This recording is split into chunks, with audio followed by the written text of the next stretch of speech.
మన ప్రభు అయిన యేసు క్రీస్తు పరిశుద్ధ నామమున చేరిన సహోదరులందరికీ పేరు పేరున వందనములు తెలియజేయుచున్నాను. ప్రియమైన సహోదరులారా, ఈరోజు వాక్య భాగము ధ్యానించబోయే ముందుగా ప్రార్థన చేసుకొని ప్రారంభించుకుందాం. ప్రార్థన. పరిశుద్ధమైన తండ్రి, స్తుతి స్తోత్రములు నీ ప్రియకుమారుడు యేసుక్రీస్తు నామమున ప్రార్థన చేయుచున్నాం. తండ్రి మీ యొక్క సంకల్పంలో మాకు సంఘము యొక్క ఏర్పాటులో మీ యొక్క ప్రణాళికను బట్టి థ్యాంక్ యూ చెల్లిస్తున్నాను. అది కూడా క్రీస్తు నందు సంఘము ద్వారా మీరు చేసిన గొప్ప ఉపకారాన్ని బట్టి స్తుతిస్తున్నాం. ఈ వాక్య భాగాన్ని ధ్యానిస్తుండగా మీరే మాకు బోధించి సహాయం చేయమని యేసుక్రీస్తు నామమున ప్రార్థించి వేడుకొనుచున్నాము తండ్రి. ఆమేన్. ప్రియమైన సహోదరులారా, ఈరోజు దేవుని వాక్యము చదువుకుందాం. క్రొత్త నిబంధన అపోస్తలుడైన పౌలు గారు తిమోతికి రాసిన మొదటి పత్రిక 3వ అధ్యాయము 15వ వచనం. తిమోతికి రాసిన మొదటి పత్రిక 3వ అధ్యాయం 15వ వచనము చదువుతున్నాను. దయచేసి గమనించవలేను.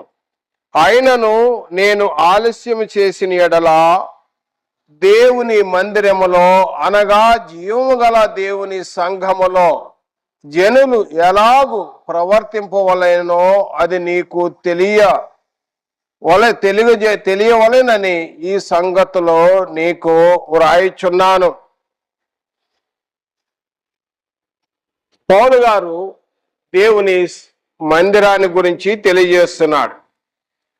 దేవుని మందిరం అంటే అది గుడి అనే ఆలోచన చాలా మందికి వస్తూ ఉంటది. గుడి అంటే ఒక బిల్డింగ్ ఆలోచన, లేకపోతే ఒక టెంపుల్, ఒక బిల్డింగ్, ఒక భౌతికమైన బిల్డింగ్ గురించి ఆలోచిస్తూ ఉంటారు. కానీ వాక్యం సెలవిచ్చుచున్నది ఏంటంటే దేవుని మందిరము అనగా జీవము గల దేవుని సంఘములో. జీవము గల దేవుని మందిరం అనగా జీవము గల దేవుని సంఘము.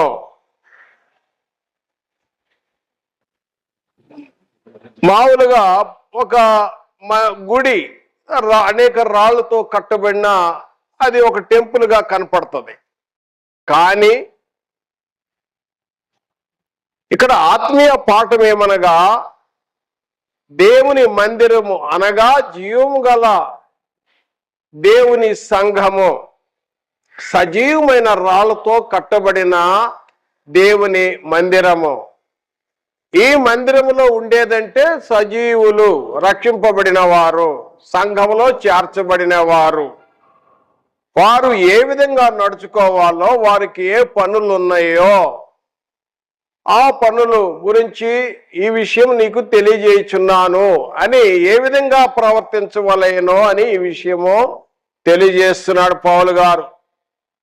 కాబట్టి ఈరోజు ఈ పాఠములో అంశము సంఘము యొక్క పని గురించి మనము తెలుసుకుందాం. వర్క్ ఆఫ్ ది చర్చ్, సంఘము యొక్క పని. ఈరోజు పాఠ్య భాగంలో సంఘము యొక్క పని గురించి మనము తెలుసుకుందాం. సంఘము అనగా ఎక్లీషియా అంటే బయటికి పిలువబడిన వారు, కాల్డ్ అవుట్ పీపుల్, లోకము నుండి ప్రత్యేకింపబడి బయటికి వచ్చిన వారు. వాస్తవానికి అపోస్తల కార్యము 2వ అధ్యాయం 38 నుండి 40 వచనంలో మనం చూడవచ్చు. రక్షింపబడిన వారు 3000 మంది సంఘంగా కూడుకొని ఉన్నారు. ఎక్లీషియా అని గ్రీకు పదమార్థం. సంఘం అనేది దేవుని యొక్క సంకల్పములో ఉన్నది. ఆయన జగత్తు పునాది వేయబడక మునిపే ఆయన ప్రణాళికలో దేవుడు ఆలోచన చేసి, ప్రవచనము చేసి, వాగ్దానములు చేసి,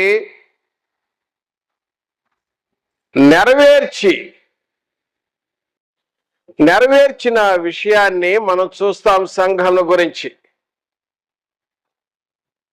అపోస్తలుడైన పౌలు గారు ఎఫెసీయులకు రాసిన పత్రిక 3వ అధ్యాయం 8 నుండి 11వ వచనములో దేవుడు చేసిన నిత్య సంకల్పం ఇది. ఇది సంకల్పము ఏంటంటే దేవుడు క్రీస్తునందు సంఘము ద్వారా దేవుడు చేసిన నిత్య సంకల్పం ఇది. ఇది ఎంతో ముందున్న వారికి తెలియదు. దేవుని కృపను బట్టి నేటి పరిశుద్ధులు అపోస్తలులకు మాత్రమే, ప్రవక్తలకు మాత్రమే తెలియను. ఇది గొప్ప మర్మము. ఏంటంటే యూదులతో అన్ని జనులు కూడా సమాన వారసులుగా సంఘములో ఉండటం. సంఘం అనేది దేవుని యొక్క ప్రణాళికని, దేవుడు జగత్తు పునాది వేయబడక మునిపే ఆయన యొక్క సంకల్పంలో దేవుని యొక్క ఆలోచన, నిర్ణయం అని మనం తెలుసుకొని ఉన్నాం. అయితే సంఘములో ఎవరుంటారు అనే విషయాన్ని మనం చూసినట్టయితే సంఘమునకు శిరస్సు క్రీస్తు. ఈ చర్చ్ గవర్నమెంట్ మనం చూసినట్లయితే సంఘానికి శిరస్సు క్రీస్తు. ఎఫెసీ పత్రిక 1వ అధ్యాయము 22, 23వ వచనము, కొలసీ పత్రిక 1వ అధ్యాయం 18వ వచనములో సంఘమును శరీరమునకు ఆయనే శిరస్సు. శిరస్సు దేవుని కుడిపార్శాన క్రీస్తు ఉన్నాడు. ఆయన సంఘము భూలోకములో ఉన్నది. సంఘానికి శిరస్సు అయి ఉన్నాడు. ఈ సంఘములో ఎవరుంటారు, ఉన్నవారికి పని ఏంటి, అది కూడా సంఘము ద్వారా ఉన్న పని గురించి మనము తెలుసుకుందాం.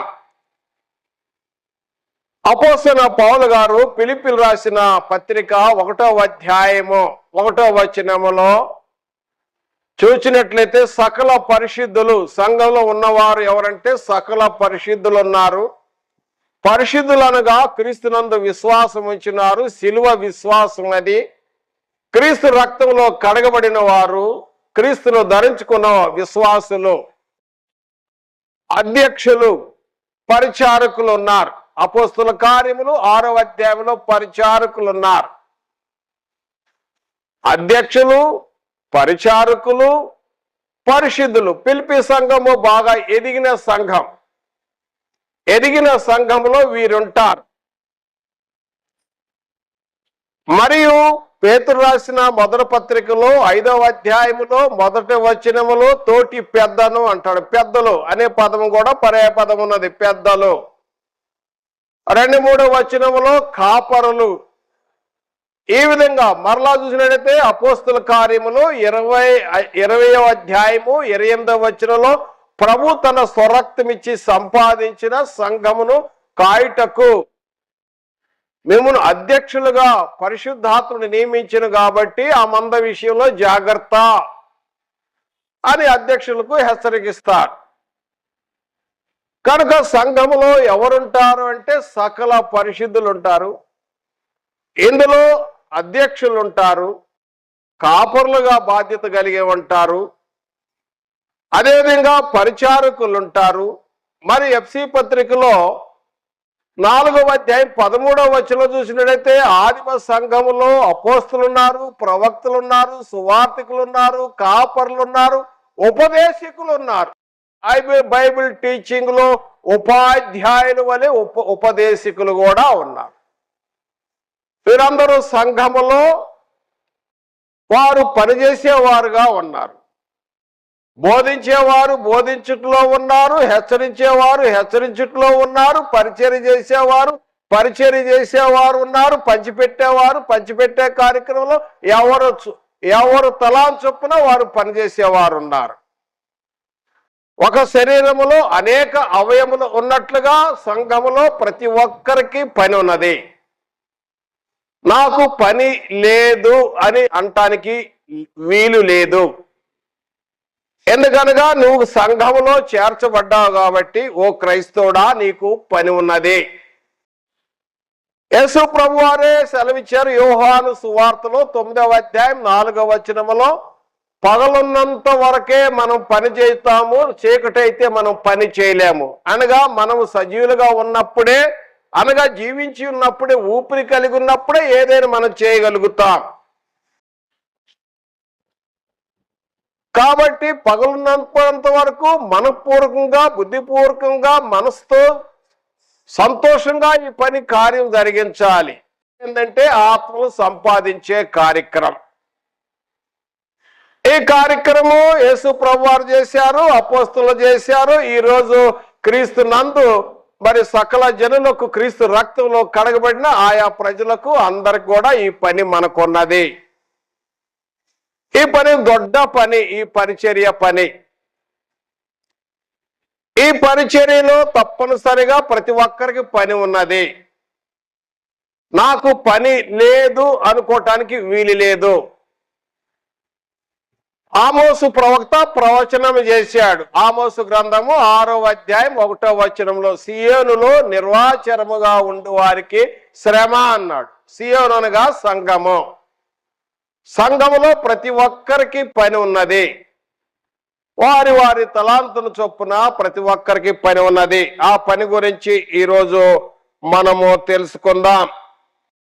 ప్రియమైన సహోదరులారా, ఆ పని గురించి మనం చదువుతున్నప్పుడు ఆ పని ఏమి ఉన్నది అనే విషయాన్ని మనం చూసినట్టయితే, మొట్టమొదటిగా సంఘము ద్వారా సంఘం యొక్క పని. యేసు ప్రభువారే ఈ యొక్క పని మనకు అప్పగించారు. మత్తయి సువార్తలో దయచేసి గమనించినట్లయితే, మత్తయి సువార్త 28వ అధ్యాయం 28వ అధ్యాయంలో 18వ వచనం నుండి మనం చూసినట్టయితే, అయితే యేసు వారి యొద్దకు వచ్చి, పరలోకమందును భూమి మీదను నాకు సర్వాధికారం ఇవ్వబడినది. కాబట్టి మీరు వెళ్ళి, మీరు వెళ్ళి సమస్త జనులను శిష్యులుగా చేయుడి. తండ్రి యొక్కయు, కుమారుని యొక్కయు, పరిశుద్ధాత్మ యొక్కయు నామములోనికి వారికి బాప్తిసమిచ్చుచు. 20వ వచనం, నేను ఏ ఏ సంగతులుగా మీకు ఆజ్ఞాపించుతునో వాటన్నిటినీ గైకొనువని వారికి బోధించుడి. ఇదిగో నేను యుగ సమాప్తి వరకు సదాకాలం మీతో కూడా ఉన్నానని వారితో చెప్పాను. మరియు మార్కు సువార్త 16వ అధ్యాయం 15-16 వచనం, మీరు సర్వలోకమునకెళ్ళి సర్వ సృష్టికి సువార్త ప్రకటించుడే. నమ్మి బాప్తిసం పొందిన వాడు రక్షింపబడును, నమ్మని వానికి శిక్ష విధింపబడను. ఇది గ్రేట్ కమిషన్, గొప్ప ఆజ్ఞ. సంఘము ద్వారా సంఘములో చేర్చబడిన వారికి పని, ఈ ఆత్మల సంపాదన పని. ఈ పనిలో యేసు ప్రభువారే ఆజ్ఞాపించారు, మీరు సర్వలోకమునకెళ్ళి సర్వ సృష్టికి సువార్త ప్రకటన చేయండి. సువార్త ప్రకటన చేసినప్పుడు ఆ నశించున్న ఆత్మలు రక్షింపబడతాయి. తండ్రి యొక్కయు, కుమారుని యొక్కయు, పరిశుద్ధాత్మ యొక్కయు నామములో బాప్తిసం ఇవ్వండి. మరి అంతకుముందే ఓ మాట సెలవిచ్చినాడు, పరలోకమందును భూమి మీదను నాకు సర్వాధికారం. సర్వాధికారం అంటే ఎంత అధికారం అంటే 100కి 100 పాళ్ళు అధికారం పొంది ఉన్నాడు యేసు ప్రభువారి యొక్క మరణ సమాధి పునరుద్ధానముతో. కాబట్టి అపోస్తలులకు ఈ యొక్క ఆజ్ఞ ఇచ్చి ఉన్నాడు, ఇగో మీరు వెళ్ళి సువార్త చేయండి. వాక్యమనే విత్తనం విత్తండి, ఫలించింది. ఆ ఫలములు తీసుకురామని యేసు ప్రభువారు ఆజ్ఞాపించారు. ఇది సువార్త పని. తర్వాత చూసినట్టయితే ఈ సువార్త పనిలో బాధ్యత సంఘమునకు ఉన్నది. సంఘము ద్వారా అంటున్నాడు. ఎఫ్సి పత్రిక 3వ అధ్యాయము 8-11 వచనములో, తండ్రైన దేవుడు క్రీస్తు నందు చేసిన నిత్య సంకల్పం అది సంఘము ద్వారా అన్నాడు. త్రూ చర్చ్, సంఘము ద్వారా. కాబట్టి సంఘము ఏమి చేయాలంటే ఆ సువార్థికులను పంపాలి. సువార్థికులు పంపినప్పుడు వారు బయటికి వెళ్తారు. అనేక ప్రాంతాలు, గ్రామాలు, పట్టణాలు, చుట్టుపక్కల అనేక ప్రాంతాలు వెళ్ళి సువార్త ప్రకటన చేస్తారు. ఎలా ప్రకటన చేస్తారంటే వారు నేర్చుకొని తర్పీదు పొంది మంచిగా వాక్యంలో ప్రవీణులై ఏదైతే బైబిల్ ప్రకారం అపోస్తుల బోధ, ఆ బోధనే వారు ప్రకటన చేస్తారు. అపోస్తలులు ప్రభువారిచ్చిన అపోస్తల బోధ ఏంటంటే యేసు ప్రభువారిచ్చిన బోధ. ఆ బోధను ప్రకటన చేయాలంటే సంఘం పంపాలి. పంపినప్పుడు వారు వాక్యం వింటారు, వినినప్పుడు విశ్వాసిస్తారు, విశ్వసించినప్పుడు వినటం వలన విశ్వాసం కలిగింది, తర్వాత రక్షణ మార్గంలోకి వస్తారు. కనుక పంపబడే వారు అవసరం. పంపబడినప్పుడే వెళ్ళినప్పుడే వీరు వెళ్ళి సువార్త చేయగలుగుతారు. అదే విషయాన్ని రోమాపత్రికలో 10వ అధ్యాయంలో పౌలు గారు జ్ఞాపకం చేస్తాడంటే సువార్థికులు పంపేవారు ఉండాలి, అది కూడా సంఘం ద్వారా జరగాలి అంటాడు. రోమాపత్రిక 10వ అధ్యాయంలో 14-15 వచనాలు చదువుతున్నాను. వారు విశ్వసింపని వానికి ఎట్లు ప్రార్థన చేయుదురు, వినని వారు ఎట్లు విశ్వసించుదురు, ప్రకటించువాడు లేకుండా వారు ఎట్లు విందురు. అంటే ప్రకటించేవారు ఉండాలి కదా. ప్రకటించేవారు పంపబడని ఎడల ఎలా ప్రకటించుదురు? ప్రకటించేవారు పంపబడాలి. పంపబడినప్పుడు వారు వెళ్ళి సువార్త ప్రకటిస్తారు. పంపేది ఎవరంటే సంఘము ద్వారా పంపాలి.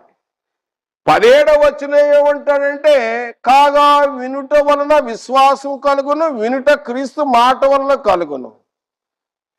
ఎప్పుడైతే మనం ప్రకటన చేస్తామో వింటారో, విశ్వాసం కలిగింది, రక్షణ మార్గంలోకి వస్తారు.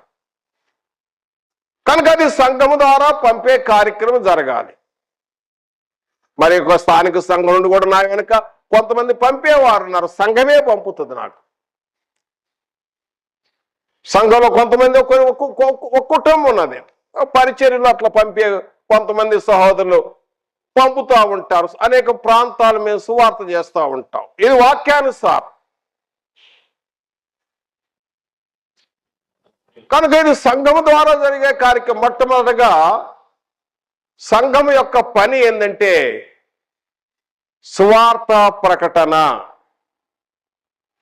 మరియు పౌలు గారు తిమోతికి రాసిన 2వ పత్రికలో 4వ అధ్యాయం 2వ వచనములో వాక్యమును ప్రకటించుము, సమయమందును అసమయమందును ప్రయాసపడము, సంపూర్ణమైన దీర్ఘశాంతముతో ఉపదేశించుచు ఖండించము, గద్దించము, బుద్ధి చెప్పుము. మరియు తిమోతి రాసిన 2వ పత్రికలో 5వ పత్రికలో 3వ అధ్యాయం 16వ వచనంలో దైవజనుడు సన్నద్ధుడై గెట్ రెడీ, ఎప్పుడు వాక్యం ప్రకటించడానికి సిద్ధంగా ఉండాలి. ఇది దైవావేశం కలిగిన లేఖనం. దేవుని ఆత్మచేత ప్రేమబడిన లేఖనాలు బోధించటానికి ఎప్పుడు సిద్ధంగా ఉండాలి దైవజనుడు. సంఘము యొక్క పని, సంఘము ద్వారాలో జరిగే కార్యక్రమంలో పంపబడేవారు ఎవరనగా సంఘములో ఉన్న సభ్యులు, సామర్థ్యం కలిగిన వారు, దేవుడు వారికి ఇచ్చిన తలం చొప్పున పనిచేసేవారు. ఈ పంపబడే కార్యక్రమంలో మరి ఈ సువార్త ప్రకటన చేయమని యేసు ప్రభు వారు ఇచ్చిన మొదటి టాస్క్, మొదటి పని ఇది. తర్వాత చూడైతే రెండవదిగా మనకి ఏ పని ఉన్నదంటే సంఘం యొక్క పని ఏమనగా రెండవదిగా సంఘము క్షేమాభివృద్ధి చెందాలి, సంఘం అభివృద్ధి చెందాలి, సంఘం ఎడిఫై కావాలి. రక్షింపబడిన ఆత్మలు సంఘంలో చేర్చబడతారు. చేర్చబడ్డ వాళ్లను తయారు చేసే కార్యక్రమం సంఘానిది. ఎందుకంటే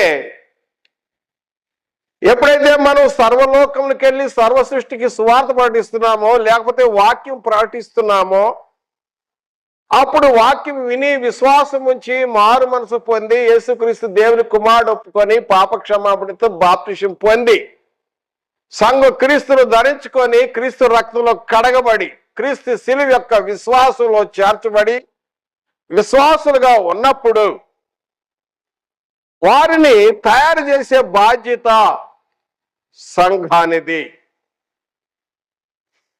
సంఘం యొక్క బాధ్యత అది. వారిని క్షేమాభివృద్ధి పరిశుద్ధులు చేర్చబడిన పరిశుద్ధులను తయారు చేసే విధము. దానికోసము చూసినట్టయితే ఎఫెసీయులకు రాసిన పత్రికలో పౌలు గారు జ్ఞాపకం చేస్తున్నాడు. ఎఫెసీయులకు రాసిన పత్రిక 4వ అధ్యాయం 13వ వచనము చదువుతున్నాను.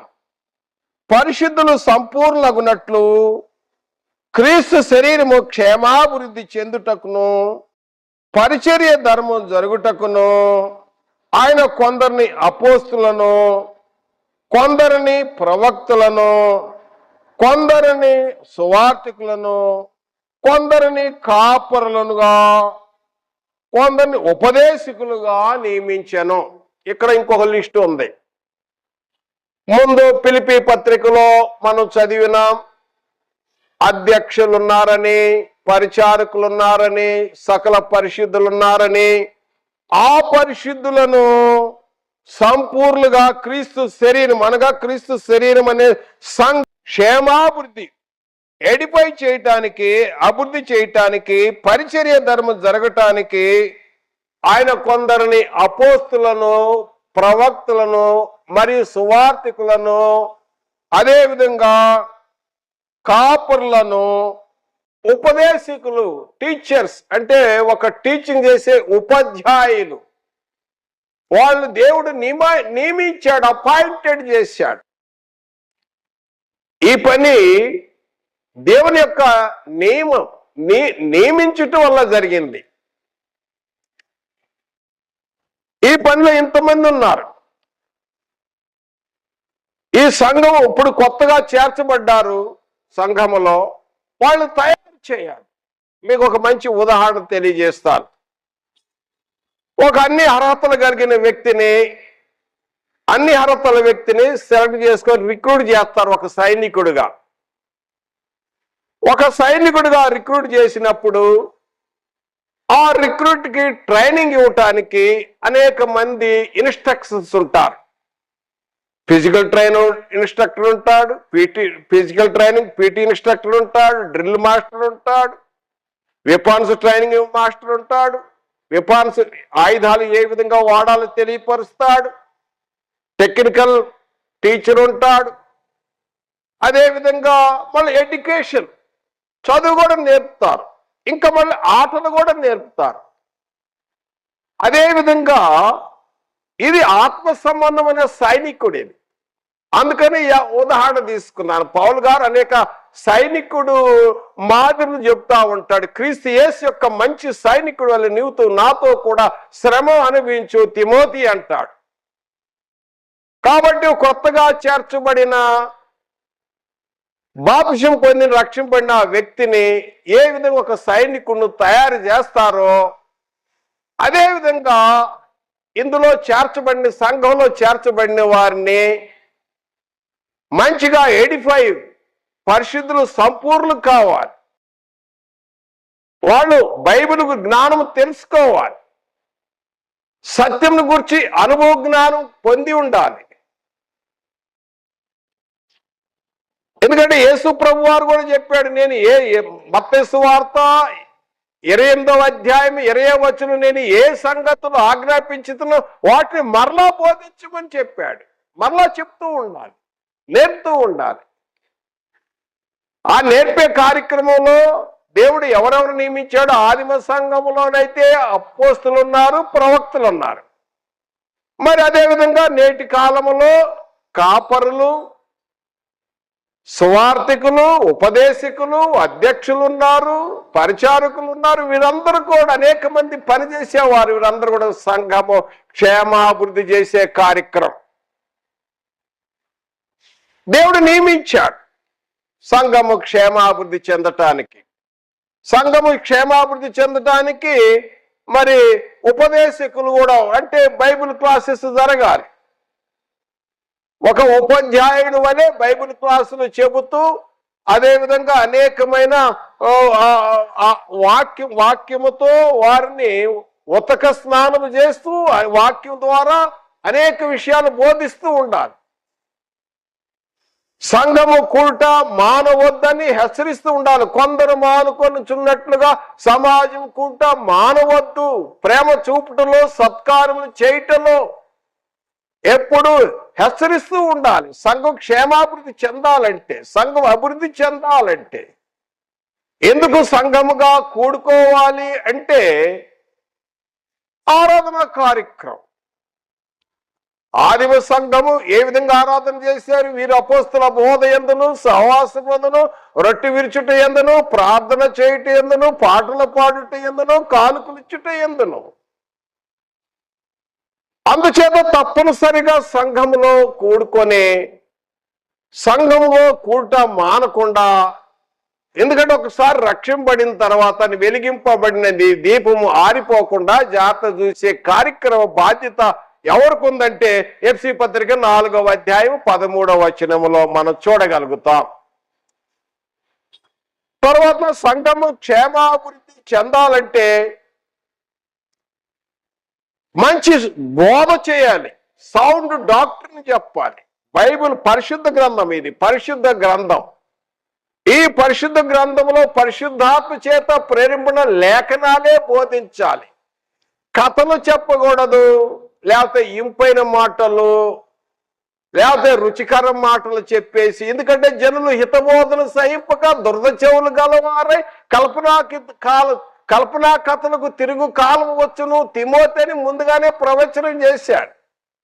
అలాంటి టైం వచ్చింది కాబట్టి ఏమి చేయాలంటే ఖచ్చితంగా ఈ యొక్క బోధను, అపోస్తల బోధను బోధించాలి. నేటి క్రైస్తవ సంఘంలో సంఘం యొక్క పని, సంఘము ద్వారా జరిగే కార్యక్రమంలో ఏ బోధ చేయాలంటే అపోస్తలు ఏ బోధ చేశారో ఆ బోధ చేయాలి.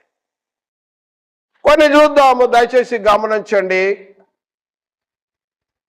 పౌలు గారు కొరింథీ రాసిన 2వ పత్రికలో హెచ్చరిస్తున్నాడు వాక్యం బోధించే విషయంలో. 2వ వచనం, 4వ అధ్యాయం 2వ వచనం, కొరింథీ రాసిన 2వ పత్రిక 4వ అధ్యాయం 2వ వచనములో, అయితే కుయుక్తిగా నడుచుకొనకయ్యు, దేవుని వాక్యమును వంచనగా బోధింపకయ్యు, సత్యమునే ప్రకటిస్తున్నాం, సత్యమునే ప్రత్యక్షపరచుచున్నాం. ఎందుకంటే ఈ పరిచర్య పొందాం మేము, కాబట్టి మేము అధైర్యపడము. 1వ వచనంలో తెలియజేస్తూ 2వ వచనములో ఈ పరిచర్యలో కుయుక్తిగా నడుచుకొనకయ్యు, దేవుని వాక్యం వంచనగా బోధించకయ్యు, సత్యమునే. What is the truth? Yesu ప్రభువారు పరిశుద్ధాత్మ మనకు రాసిచ్చిన లేఖనాలు, అవే మనం ప్రకటన చేయాలి. మరి చూసినట్లయితే మనం ప్రకటించే వాక్యము అది కలిపి చెరిపేదిగా ఉండకూడదు. కొరింథీ రాసిన 2వ పత్రిక 2వ అధ్యాయం 17వ వచనము, మేము దేవుని వాక్యమును కలిపి చెరిపేడి వారు అనేకులు దేవుని వాక్యం కలిపి చెరిపేడి వారు ఉంటారు. కాబట్టి మేము దేవుని వాక్యమును కలిపి చెరిపడి అనేకుల వలె ఉండక నిష్ఠాపట్యము గలవారమును, దేవుని వల్ల నియమిపడిన వారు, వీఆర్ అపాయింటెడ్ అంటాడు, వారమై ఉండి క్రీస్తునందు దేవుని ఎదుట బోధించుచున్నాము. క్రీస్తునందు దేవుని ఎదుట బోధించుచున్నాము. ఇది అపోస్తుల బోధ. ఇంకా చూసినట్టయితే దశలో రాసిన 1వ పత్రికలో చదువుదాం, 2వ అధ్యాయం 3వ వచనములో, ఏలైనగా మా బోధ కపటమైనది కాదు, అపవిత్రమైనది కాదు, మోసయుక్తమైనది కాదు, కానీ సువార్త మాకు అప్పగింపుటకు యోగ్యులమని దేవుని వల్ల ఎంచబడిన వారమై మనసును సంతోషపెట్టువారము కాక మన హృదయంలో పరీక్షించు దేవుణ్ణే సంతోషపెట్టువారమై బోధించుచున్నాం. మీరు ఎరిగినట్టు మేము ఇచ్చిక మాటలైనను ధనాపేక్షనైన కప్పిపెట్టువారమైన ఎన్నడను వినియోగింపలేదు. ఇందుకు దేవుడే సాక్షి. ఏదో కథలు చెప్పి ఇంపైన మాటలు రుచికరమైన మాటలు చెప్పేసి ఆ మాటల ద్వారా డబ్బు సంపాదించే కార్యక్రమం అది కాదు. మా బోధ ఎలాంటిదంటే పౌలు గారు అంటాడు, పౌలు గారి బోధ ఏననగా మా బోధ కపటమైనది కాదు, అపవిత్రమైనది కాదు, లేక మోసకరమైనది కాదు. సువార్తను మేము ప్రకటిస్తున్నాం, ఉన్నది ఉన్నట్టే ప్రకటిస్తున్నాం. హితబోధ సంఘం యొక్క పనిలో ఈ యొక్క పని అప్పగించబడినప్పుడు మనకు అవకాశం దొరికినప్పుడు దైవజనుడు సన్నద్ధుడై దైవావేశం కలిగిన లేఖనాలు ఉన్నది ఉన్నట్టుగా బోధించాలి. దైవజనుడు ఏంటంటే దేవుని యొక్క పనివారు వీళ్ళు. మలాకి గ్రంథము 2వ అధ్యాయము 7వ వచనం అంటారు, యాజకులు యెహోవా దూతలు, వారు ధర్మశాస్త్రం నేర్చుకొని వారి జ్ఞానం చొప్పున ఇతరులకు బోధిస్తారు. కాబట్టి నేర్చుకొని స్టడీ చేసి సత్యవాక్యము సత్యంగానే మనం ప్రకటించాలి. అబద్ధ బోధ, కల్పన బోధ, మోసకరమైన బోధ, డబ్బులు సంపాదించే కార్యక్రమాలు మనం చేయకూడదు. ధనాపేక్ష ఉండకూడదు. దేని వాక్యం తేటగా ఇది అపోస్తల బోధ. ఇది సంఘము క్షేమాభివృద్ధి చెందాలి. అభివృద్ధి చెందాలంటే బైబిల్ ప్రకారం బోధించాలి. ఈ బోధ వదిలిపెట్టి వెళ్ళామనుకోండి, ఏమవుతుందంటే సంఘము కొన్నాళ్ళకి ఖాళీ అయిపోయింది. ఈ రోజున అనేక స్థానిక సంఘాలు ఖాళీ అయిపోతున్న కారణాలు ఏంటి? సరైన కాపరు లేడు, సరైన బోధ లేదు, సరైన జీవాహారం లేదు. అందుచేత కాపరు లేని గొర్రెల వలె గంప విడిచి గుంపులోకి వెళ్ళిపోతున్నారు. గంప విడిచి గుంపులోకి తండోపతండాలుగా వెళ్ళిపోవటానికి కారణం ఏంటంటే సరైన బోధ లేకపోవటం వలనే, సరైన కాపరి లేకపోవటం వలన, సంఘ క్షేమాభివృద్ధి చెందకపోవటం వలన, ఎదగలేకపోవటం వలన, సంఘము క్షేమాభివృద్ధి చెందాలంటే సంఘం యొక్క పని ఏంటంటే ఈ బోధించే వాళ్ళు హితవాక్యాన్ని చెప్పాలి, హెచ్చరిస్తూ ఉండాలి. బోధించువాడు బోధించుట్లోను, హెచ్చరించువాడు హెచ్చరించుట్లో పని కలిగి ఉన్నారు. కాబట్టి బోధిస్తూ హెచ్చరిస్తూ ఉండాలి. సంఘానికి మంచి సత్ప్రవర్తన కలిగి ఉండాలి అని చెప్తూ ఉండాలి. నీ మాటల్లో, ప్రవర్తనలో, ప్రేమలో, విశ్వాసంలో, పవిత్రతలో బీ అన్ ఎగ్జాంపుల్. మాదిరైన జీవితం అవసరము. క్రైస్తవ జీవితం అది ఏదో వచ్చి కూర్చొని 2 పాటలు పాడి కానుకిచ్చి వెళ్ళిపోయే కార్యక్రమం కాదు. ఏదో అటెండెన్స్ వేసి వెళ్ళే కార్యక్రమం కాదు. ఎక్కడికి వెళ్ళా? గుడికి వెళ్ళానండి.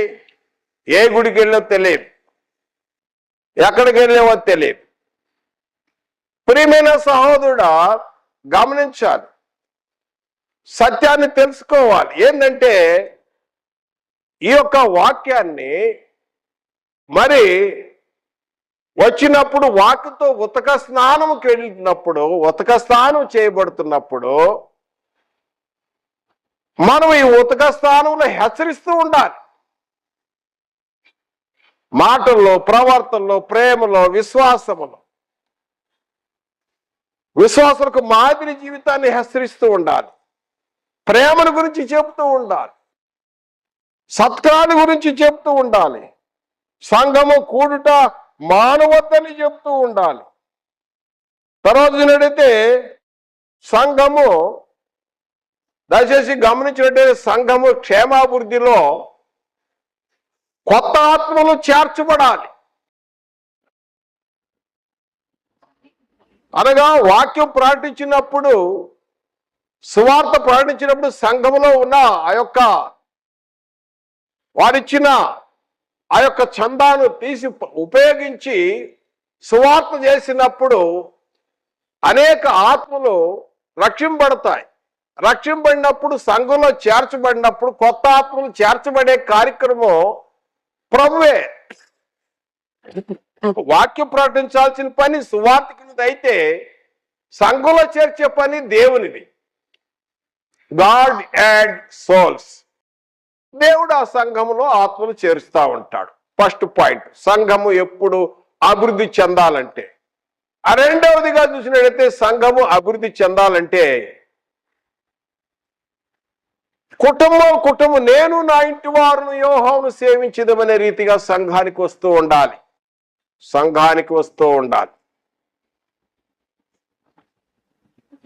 ఒకవేళ తల్లిదండ్రులే సంఘానికి వస్తున్నారు, పిల్లలు రాలేదనుకో, తల్లిదండ్రుల తర్వాత పిల్లలు దేవుడంటే ఎరగని వారు, యెహోవా ఎరగని వారి తరము పుట్టగా అంటాడు న్యాయాధిపతుల గ్రంథంలో 2:10. దేవుని ఎరగని తరం ఒకటి వచ్చేసింది. మీరు మన పిల్లల్ని ఎంపెట్టుకు రాకపోతే, దేవుని గురించి చెప్పకపోతే, నడిపించకపోతే, ఆ తల్లిదండ్రులతోటి ఆగిపోయింది. ఆ గృహంలో ఆమెనని చెప్పేవారు కూడా ఉండరు. కాబట్టి ప్రియమైన సహోదరులారా, సంఘము క్షేమాభివృద్ధి చెందాలంటే మరొకసారి నేను జ్ఞాపకం చేస్తున్నాను, సంఘంలో చేర్చబడిన వారిని తయారు చేయటానికి, ఒక సైనికుల వలె తయారు చేయటానికి అనేక మంది ఉపదేశకులున్నారు, బోధకులున్నారు, సువార్తికులున్నారు, కాపర్లున్నారు, అధ్యక్షులున్నారు, సహాయపడే పరిచారకులున్నారు, పరిశుద్ధులు ఉన్నారు. వీరందరూ ఉన్నారు సంఘం క్షేమాభివృద్ధి. తర్వాత వాళ్ళని హెచ్చరిస్తూ ఉండాలి. సంఘం కూట మానవద్దని చెప్తూ ఉండాలి. ఆరాధనకు తప్పనిసరిగా రావాలని చెబుతూ ఉండాలి. సత్క్రియలు చెబుతూ ఉండాలి. సత్ ప్రవర్తన గురించి హెచ్చరిస్తూ ఉండాలి. ప్రేమను గురించి, మరి విశేషంగా క్రీస్తు ప్రేమను ప్రకటిస్తూ ఉండాలి. తర్వాత ఏంటంటే, నా ప్రియ సహోదరులారా, ఇంకొక విషయం ఏమనగా, మరి సంఘ కాపర్ల యొక్క పని ఏంటంటే కాయాలి, మేపాలి. ఎందుకంటే ప్రభు తన స్వరక్తం ఇచ్చి సంపాదించిన సంఘమును కాయుటకు పరిశుద్ధాత్ముడు మిమ్మల్ని అధ్యక్షులుగా నియమించిన కనుక ఆ మంద విషయం అంటే సంఘం విషయంలో జాగ్రత్త అన్నాడు. కాబట్టి మంద విషయం, సంఘం విషయము అధ్యక్షులు లేక సంఘ కాపర్లు పని ఏంటంటే కాయాలి, మేపాలి. తోడేళ్ళలాంటి వాళ్ళు వస్తారు, ఇక్కడి నుంచి తీసుకెళ్లే వాళ్ళు ఉంటారు. ఏదో చెప్పేసి వంకర మాటలు చెప్పి తొలగించే కార్యక్రమం తోడేళ్ళలాంటి వాళ్ళు వస్తారు. అదేదో కొందరు బలహీనులు ఉంటారు, సిక్కవుతారు, వాళ్ళు స్వస్థపరిచే కార్యక్రమం, అనగా బలహీనులు బలపరిచే కార్యక్రమం కాపర్లది. మరి తొలగిపోయిన వారిని తీసుకొచ్చే కార్యక్రమం కాపర్ల అధ్యక్షులది. ఇది సంఘ క్షేమాభివృద్ధి. ఇది రెండవ పని. మూడవ పని చూసినట్టయితే, మూడవ పని ఏంటంటే సంఘం యొక్క పని. మూడవ పని ఏమనగా బీదలను జ్ఞాపకం చేసుకునే కార్యక్రమం. బీదలను సహాయం చేయాలి. అది కూడా సంఘము ద్వారానే. ఏ విధంగా సహాయం చేయాలంటే, మనం ప్రతి ఆదివారము చందా పడతాం. ఆ చందా అనేక విధాలుగా ఉపయోగిస్తాం. సువార్త నిమిత్తము, సంఘము క్షేమాభివృద్ధి నిమిత్తము, మరి బీదల నిమిత్తము కూడా ఉపయోగించాలి. మనం విశ్వాసం ఉంచిన వారము, మనం భక్తి గల వారం అయితే దేవుని వాక్యం ఏమి సెలవిస్తుందంటే, దయచేసి గమనించండి. యాకోబు పత్రిక 1వ అధ్యాయం 27వ వచనములో, తండ్రి అయిన దేవుని ఎదుట పవిత్రమును నిష్కలంకమైన భక్తి ఏదనగా దిక్కులేని పిల్లలను, విధవరాండ్రను వారి ఇబ్బందుల్లో పరామర్శించుటకు ఇహలోహమాన్యం అంటకుండా తన్ను తాను కాపాడుకొనుటయే. మనం క్రీస్తు విశ్వాసం ఉంచి భక్తి కలిగిన వారు అనుకున్నప్పుడు సంఘము ద్వారా లేకపోతే మనకులో ఉన్న సామర్థ్యం కలిగిన వారు సామర్థ్యం చొప్పున ఎవరికి సహాయం చేయాలంటే బీదలకు సహాయం చేయాలి. అనాథులు, ఆర్ఫన్స్, తల్లిదండ్రులు లేని వారి పిల్లల విషయంలోనూ, అదే విధముగా విధవరాండ్రుల విషయంలోనూ, అంటే ఎవరు చూసేవాళ్ళు లేరు, గ్రాండ్ సన్స్, గ్రాండ్ డాక్టర్స్ ఎవరు లేరు చూసేవాడు, కుమారులు లేరు, కుమార్తెలు లేరు. అలాంటి వారి విషయంలో వారి ఇబ్బందుల్లో సహాయపడాలి. గల్తీ పత్రిక 2వ అధ్యాయం 10వ వచనంలో బీదలను జ్ఞాపకం చేసుకోమని వ్రాయబడి ఉంది. గల్తీ పత్రిక 6వ అధ్యాయము 10వ వచనములో 6వ అధ్యాయం 10వ వచనంలో చూసినట్టయితే విశ్వాస గృహమునకు చేరిన వారి ఎడల మనము మేలు చేయాలి. మేలు చేసే కార్యక్రమం, బీదలకు సహాయం చేయాలి. సంఘము ద్వారా బీదలకు సహాయం చేసే కార్యక్రమం. ఇహలోహములో ధనవంతులైన వారు తిమోతి రాసిన మొదటి పత్రికలో 6వ అధ్యాయంలో జ్ఞాపకం చేస్తున్నాడు.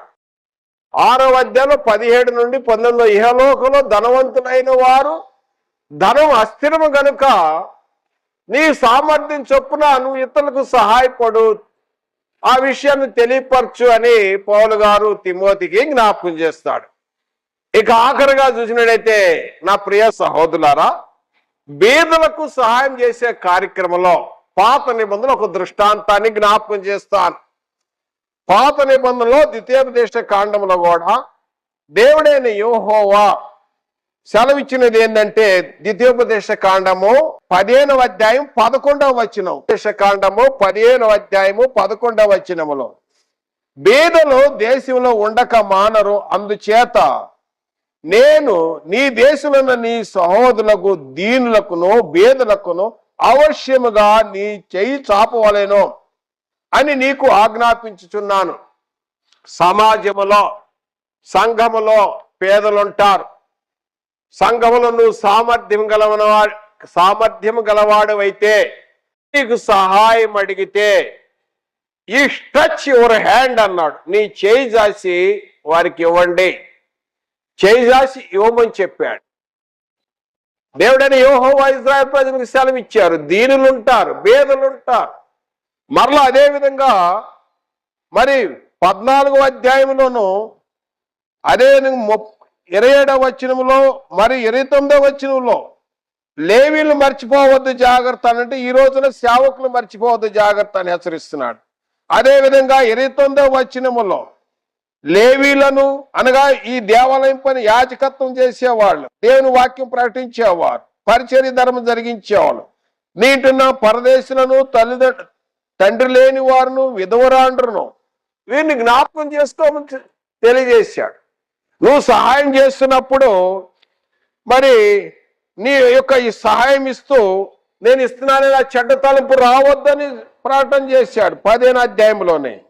తర్వాత వారికి ఇచ్చిన తర్వాత నీ మనసులో దాని గురించి ఆలోచన చేయొద్దు, నేను ఈ విధంగా సహాయం చేశానని ఆ విషయం మర్చిపో అంటున్నాడు.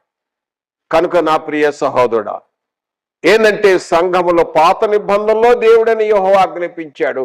క్రొత్త నిబంధనలో కూడా చూసినట్టయితే దేవుని వాక్యం మనకు తెలియజేస్తున్నది ఏంటంటే, దేవుడే సెలవిచ్చుచున్నది ఏంటంటే పేదలు, అనాథులు, దిక్కులేని వారు, దీనులు ఎవరైనా మీకు సహాయం ఉంటే నీకు సామర్థ్యం ఉంటే ఇచ్చేయి, లేకపోతే అప్పటికి తప్పిచ్చేయి, వడ్డీ తీసుకోకూడదు, సహాయం అని చెప్పాడు. ఇచ్చిన తర్వాత నీ మనసులో ఈ తలంపు రాకూడదు, చెడ్డ తలంపు రాకూడదని సెలవిచ్చాడు. అదేవిధంగా ఇచ్చిన తర్వాత మర్చిపోవాలి. ఇది దేవుని యొక్క ఆజ్ఞ. బీదలు సహాయం చేయాలి, సంఘం యొక్క పని. సంఘంలో బీదలు ఉంటారు, అడుగుతారు. ఒకవేళ నీ చేతనైతే చెయ్యి, నీ చేతికి వచ్చిన పని చెయ్యి, పగలున్నంత వరకే చేయగలుగుతావు. ఎప్పుడో తర్వాత చేస్తానని ఆలోచన చేసావనుకో, తర్వాత నీకు అవకాశం దొరకదు. అవకాశం దొరికినప్పుడు నువ్వు నీ చేతికి వచ్చిన ఏ పనైనా శక్తి వంచన లేకుండా మనపూర్వకంగా సంతోషం చేసే కార్యక్రమం ఈ కార్యక్రమం. అదేవిధంగా ఆఖరిగా మరి పరిచర్య చేస్తూ ఉంటారు సేవకులు, బోధకులు. వారి విషయం కూడా కనిపెట్టి చూడాలి. ఎందుకంటే పాలన చేయి బాగుగా పాలన చేయి పెద్దలు ఆ రెట్టింపు సన్మానానికి డబుల్ సన్మానం వాళ్ళకి. ఎవరైతే మీకు వాక్యం అందజేస్తున్నారో ఉపదేశం చేస్తున్నారో వాళ్ళు మర్చిపోవద్దు. దేవుడని యెహోవా మరి అక్కడ కూడా తెలియపరిచాడు, 2 నువ్వు లేవులు మర్చిపోవద్దు జాగ్రత్త అన్నాడు. ఇప్పుడు రాజులని యాజక ఈ పరిచయంలో ఉన్నప్పుడు మీకు ఉపదేశం చేసే ఈ యొక్క బోధకులు సువార్తికులు మర్చిపోకూడదు. ఎందుకంటే నూర్చడి ఎందుకు మూతికి సిక్కమయ్యద్దు. ఆ ఎద్దులు నూరుస్తూ ఉంటాయి, వాటికి మూతికి చిక్కమేయద్దు. ఆయన నూరుస్తూ కొద్దిగా గడ్డి వేస్తూ ఉంటాయి. కాబట్టి మరి ఆ సువార్తికుల విషయం మరి ఎద్దుల గురించి చెప్పలేదు అక్కడ. ఎవరైతే మీకు వాక్యం అందజేస్తున్నారో వారి విషయాన్ని కూడా మరి సంఘం ద్వారా జరిగే కార్యక్రమం. కాబట్టి ఈ రోజున సంఘం యొక్క పని గురించి మనము తెలుసుకున్నాం. సంఘం అంటే ఏంటి? సంఘము దేవుడు చేసిన నిత్య సంకల్పము, క్రీస్తునందు దేవుడు చేసిన నిత్య సంకల్పం, అది సంఘము ద్వారా అని తెలుసుకున్నాం. మొట్టమొదటిగా ఇందులో సంఘములో అనేక మంది పనివారు ఉన్నారు, ప్రతి ఒక్కరికి పని ఉన్నది అని. మొదటి పని ఏమనగా సువార్త ప్రకటన. రెండవ పని సంఘము క్షేమాభివృద్ధి కలుగజేయుట. మూడవదిగా నడితే పేదలను, అనాథులను, దీనులను వారికి సహాయం చేయుట, మరియు వాక్యము ఉపదేశించే సేవకులను కూడా వారిని కూడా మర్చిపోకూడదు. దేవుడి మీదతో ఆశించుగాక. వందనాలు. ప్రార్థన చేసుకో. పరిశుద్ధైన తండ్రి, స్తుతి స్తోత్రాలు. తండ్రి, ఈరోజు మేము సంఘం యొక్క పని గురించి తెలుసుకుంటున్నాం. నిజంగా సంఘం యొక్క పని ఎప్పుడైతే పని చేయగలుగుతామో అప్పుడే సంఘము లైవ్ లో ఉంటుంది. సంఘము క్షేమాభివృద్ధి చెందకపోతే సంఘము లైవ్ లో కనపడదు తండ్రి. కాబట్టి సంఘం యొక్క పనిని గుర్తెరిగి తండ్రి ఈ యొక్క బాధ్యత నెరవేర్చటకు మాకు ఈ యొక్క వర్క్ తండ్రి మీ యొక్క సంకల్పంలో క్రీస్తునందు మాకు అనుగ్రహించున్నాడు. మీరు నియమించి ఉన్నారు. మీరు కేవలం పనివారమే.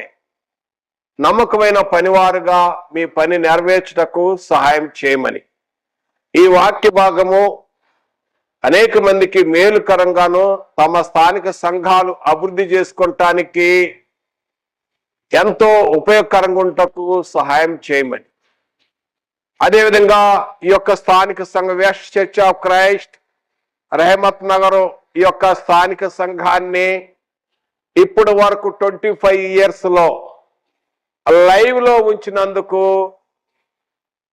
ఈ యొక్క పరిచర్య వాక్యానుసారంగా జరుగుతున్నందున మీ యొక్క ఉచిత కృపలో స్థానిక సంఘము లైవ్ లో ఉన్నందుకు కృతజ్ఞతాస్తుతులు చెల్లిస్తూ యేసుక్రీస్తు నామమున ప్రార్థించి వేడుకొనుచున్నాము తండ్రి. ఆమేన్.